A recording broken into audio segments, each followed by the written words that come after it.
Hello, I'm Vince White, and I'm answering a question today. What is the EEOC statute of limitations? Why does it change from state to state? Um, the answer is it changes from state to state because lawmakers weren't really dealing with reality when they wrote that law. Um, the base statute of limitations for Title VII is 180 days. And that is fundamentally stupid because victims of severe discrimination and sexual harassment often need time before they're ready to report what was done to them.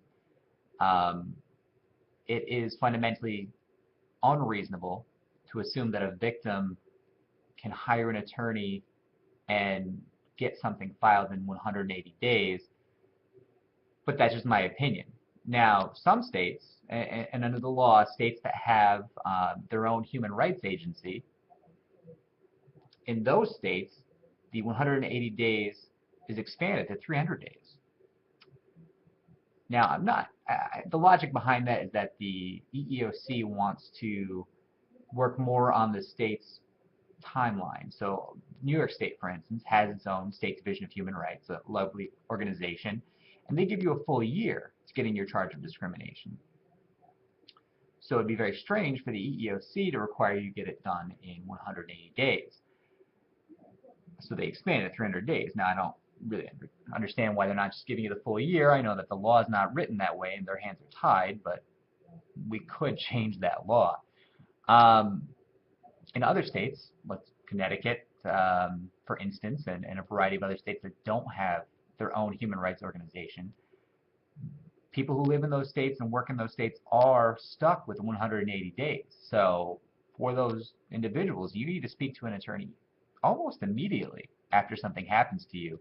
So you have the time to meet with multiple attorneys, attend multiple free consultations to know your rights, get your story down on paper, turn that story, that timeline, into a viable charge of discrimination or sexual harassment, maybe engage in some negotiations with your attorney, negotiating with the other side for you before you even file. I mean, that's all a process that takes significant amounts of time. The sooner you can see an attorney, the better. The safer your claims are, the fresher the recollection in your mind and the recollection in your witnesses' minds will be.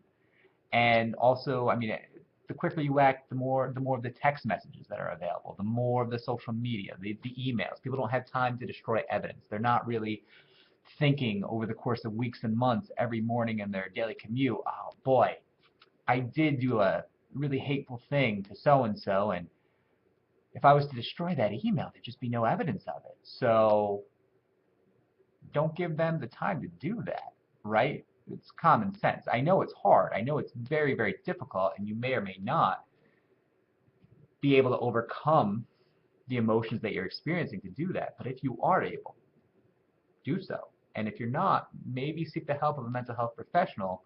You're going through a lot. They can probably help you.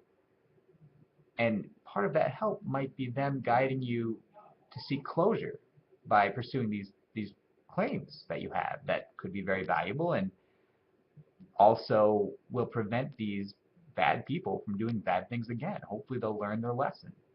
So I hope that answers your question.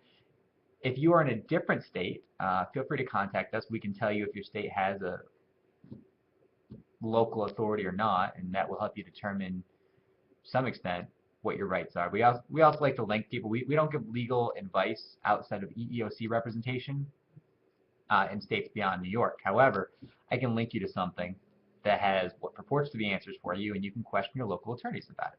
All right? I hope that helps. Take care.